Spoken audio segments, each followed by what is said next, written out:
Order! Order! You are an incorrigible delinquent at times. Behave yourself, man!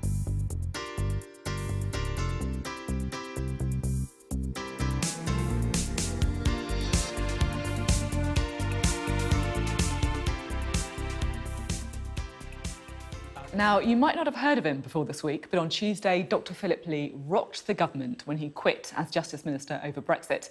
His local Conservative association isn't happy, but what do his constituents make of it all? I went to Bracknell to find out. Bracknell in Berkshire is on the up, thanks to a newly regenerated town centre and tech companies providing highly sought-after local jobs.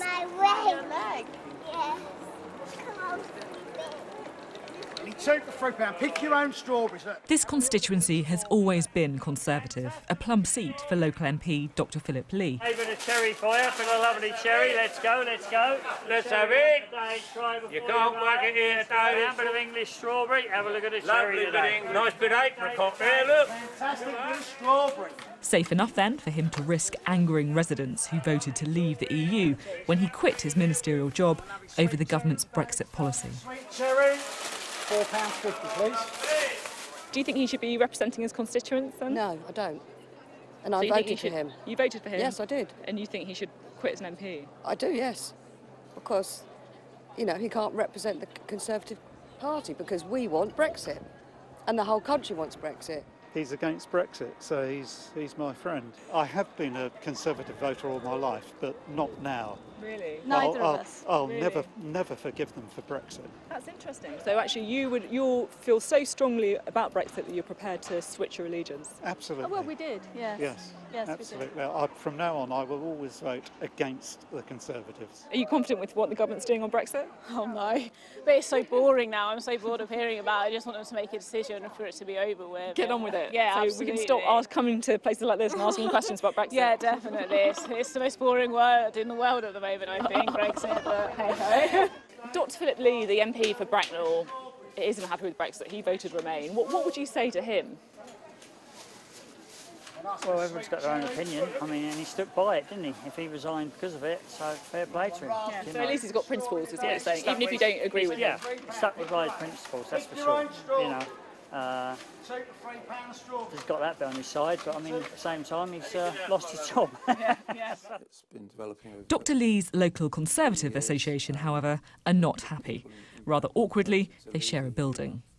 His reasons for resigning were that he has concerns about where the government is going on Brexit, and he feels that he needs to kind of stand up for his constituents and be able to look his children in the eye. So do you not think that this is a man who sounds like he's doing what he thinks is the right thing? He certainly is a man of principle, and I will accept that he's a man of integrity and is doing it for his own personal reasons. I would point out that Bracknell voted to leave the EU, and I would personally dispute the logic behind why he's doing what he's doing. But I do accept that he's doing it as a matter of principle. So you think that most of his constituents want to leave the EU? I think the majority of the constituents want to leave the EU, and also believe the majority of his party members wish to leave the EU as well. Is that what you've been picking up on the doorstep? Have people been writing to you? What's your evidence for that? Well, I've had a strong, ever since his resignation, my inbox has been full with emails of people being pretty critical of his decision. In fact, out of the emails I've only had one in support. There's a real dilemma for MPs. Whose views are they supposed to represent in the House of Commons? Their constituents, their local associations, or their own? And it's particularly difficult when it comes to Brexit, where feelings run very high and MPs may have very different but very genuinely held opinions to their constituents. And I actually don't know what the answer is. Well, Dr. Phillip Lee has been refusing interviews all week, but we managed to speak to the man himself. So let's hear from the horse's mouth his reasons for resigning in his first TV interview since standing down. So talk me through your reasons for resigning. I've been struggling with this decision for many weeks.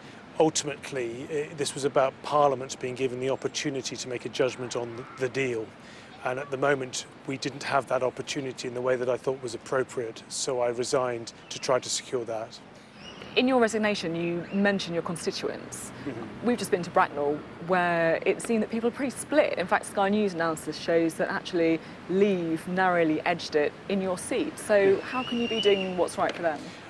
You're right, it is split. And in fact, it's not possible to declare whether it was Remain or Leave, because the figures that are in the public domain are for Bracknell Forest, and I don't represent Bracknell Forest. I represent a constituency that also includes Wokingham, which was strongly Remain. But ultimately, I'm a trustee as a Member of Parliament. I'm elected to represent the best interests of my constituents, and that's what I try to do as their Member of Parliament.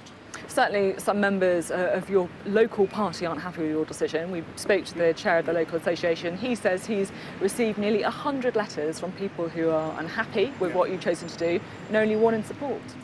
Well, I recognise, as I say, that this is an issue which is toxic. People are split. I've received hundreds the other way from constituents. But ultimately, as the Member of Parliament, I have to weigh up the pros and cons and stand on what I think is right for my constituency.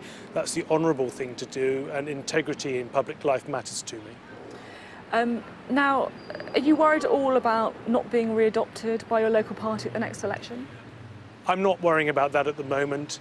I think that when people can see that what I'm trying to do here is to avoid the worst of both worlds, I'm trying to bring Leave and Remain together, because I fear at the moment we're ending up at a destination that nobody voted for, Leavers or Remainers, and I don't think we have the consent of the people to do that. Someone who would disagree with your analysis on that is the Prime Minister, Theresa May, someone you count as a friend. Do you feel upset about having betrayed her? I'm upset because she is a friend. I've known her for almost 20 years, but ultimately I had to put my country before that friendship, and I'm comfortable with the decision I've made. Did you tell her before? Yes, I did. She was informed before I made my announcement. You've got to ask, just stepping back from the situation, whether or not what you did was worth it. I'm interested to know your opinion on this, because it feels as if you've given up your ministerial career, you've upset someone that you count as a friend. You were the only person who resigned over this, yes. And then in the final vote you abstained anyway. So was it worth it? What was the point? I think I moved the government on its position, and I'm hoping that in the coming week the government will move to the position which I wanted to vote for on Tuesday. The thing I wanted to vote on was not placed before the House, so I was in a situation where I couldn't vote for something, and I also wanted to trust the Prime Minister with the word that she'd given to other colleagues that she would deliver the amendment that they could support in the Lords. I continue to trust that she will do that. So the current amendment that the government's put forward, are you happy with that? I'm not in negotiations on the amendment as they're currently taking place. I'm not part of any group whatsoever. I stand alone. So would you support the government's amendment if it comes back to the House on Wednesday? My intention is to support Dominic Grieve in the amendment that he put before the House, because that's what I publicly stated last Tuesday. This amendment, I guess, may be amended, and if that is acceptable, then I will support that. But fundamentally, I resigned to support Parliament getting a proper, truly meaningful vote on the deal to leave the European Union. Do you think there'll be more people who resign their positions? Because there's been rumours about other resignations in the pipeline. What do you think? Well, before I made my decision, I made my decision in isolation. It was a decision about my own future on the basis of what I thought. I mean, since I've made that decision, yes, I've had communications, conversations with ministers at all levels who are concerned about the direction of travel. But it's up to them to make their own judgments about when it is right for them and how to express those views. It's not up to me. No, but you think that other resignations could be on the cards? I honestly don't know. But people certainly have concerns, as you do. Yes. And what are your concerns then about the way the government's handling Brexit? I worry that we're going to end up in the worst of both worlds, so that both Leavers and Remainers are unhappy with the outcome. That isn't good for my country. And I want a better future for my country, for my children, for my grandchildren, and that's why I've done what I've done. What do you make of the behaviour of some of your Brexit-supporting colleagues, people like David Davis, who seems like he's threatening to resign if he doesn't get what he wants? Look, I'm not here to judge other people's behaviour. I've made a decision about my political career, the position I've taken. I've made a sacrifice. I believe I've moved the government towards a position that I think is in the best interests both of Parliament and of the country.